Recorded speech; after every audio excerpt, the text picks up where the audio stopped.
Tarde con 2 minutos, 15 horas 2 minutos, hoy sábado correspondiente a 15 de marzo 2025. La participación en el noticiero Noticias es de Alejandro Gaviria. Tiene que ver, lógicamente, destaquemos, ingeniero civil de profesión y economista igualmente. Don Alejandro Gaviria, con las muy buenas tardes.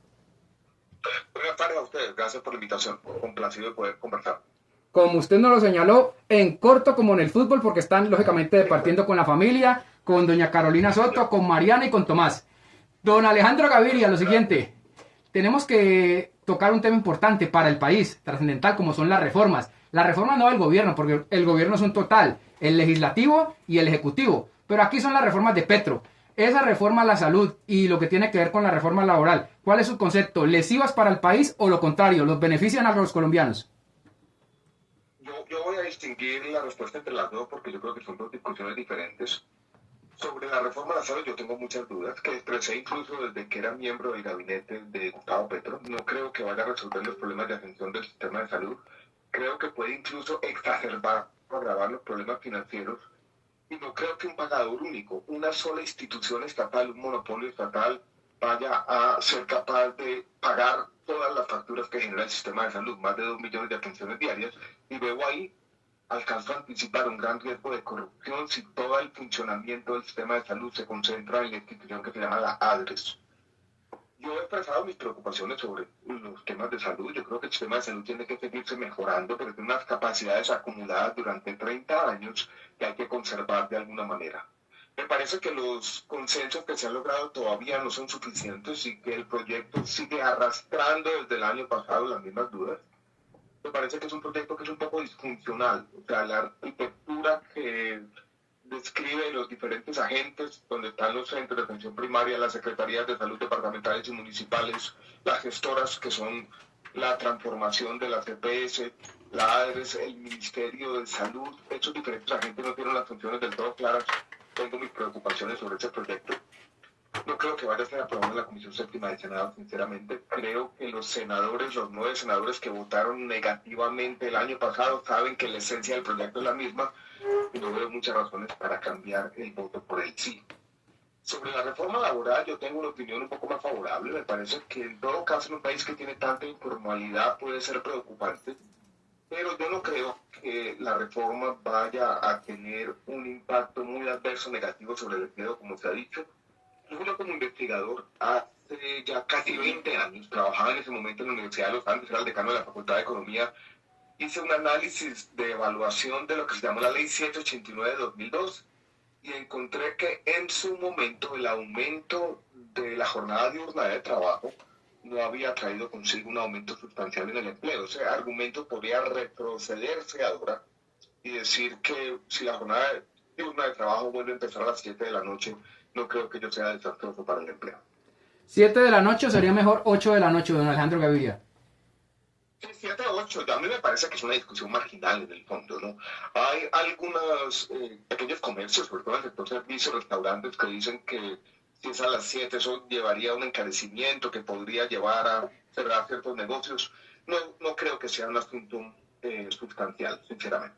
Y sobre la reforma, lo que tiene que ver con la reforma a la salud de Petro, lo que propone Petro, nunca se presenta el costo fiscal, don Alejandro Gaviria. Siempre es como sobre supuestos tentativos. No hay un costo fiscal definido, presentado.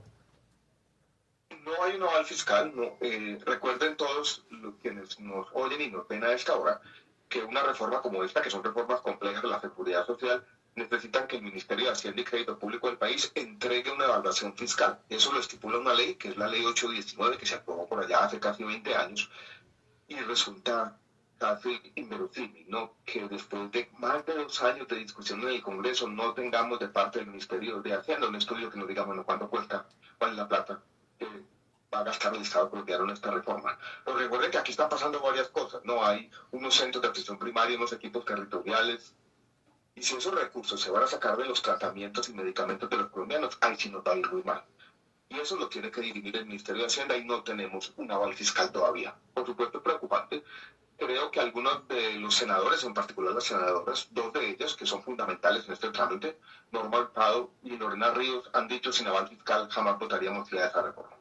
Esta semana, don Alejandro Gaviria, esta semana se define lógicamente lo de la reforma laboral. De otro lado, vámonos a la parte económica. Petro convocaría entonces al legislativo para buscar la consulta popular, pero la misma tiene que sumar 13 millones de votos. Hagamos de cuenta que Petro no ha perdido sus 11 millones de votos. No pasaría igualmente la consulta, pero de pasar la consulta a los 13 millones, la consulta no es ley de la República, tiene que volver al Congreso. Exactamente. Lo que estamos tratando de anticipar es que el trámite de esta consulta es un trámite lento, complicado, y podría ocurrir la siguiente paradoja, y es que no termine antes de que termine el gobierno Petro. Entonces, primero hay un obstáculo, hay como 3 obstáculos. El primero es que el Senado de la República efectivamente diga, bueno, aprobamos la consulta. Y ahí se somete al voto popular.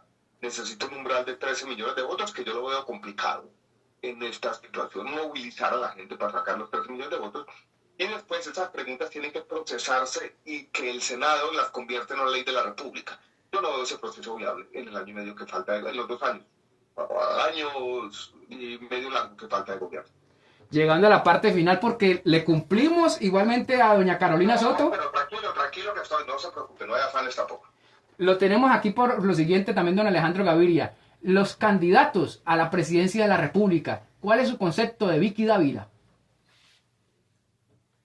Mi concepto de Vicky Dávila, yo tengo un buen concepto personal de ella, pero creo que le falta experiencia para dirigir a un país tan complejo como Colombia, que va a enfrentar crisis económicas. Tenemos un tema fiscal muy complicado, temas muy complicados en los sectores de servicios públicos, temas complicados en el sector salud y una acumulación de problemas de seguridad. Yo he hecho mi vida como investigador en políticas públicas y creo que la experiencia es fundamental a la hora de gobernar un país complejo como Colombia. Yo no creo que un presidente en este caso, llegar a improvisar. Tenemos la participación en el Noticiero Noticias de Alejandro Gaviria, economista, ingeniero civil, exministro, lógicamente, de varios gobiernos.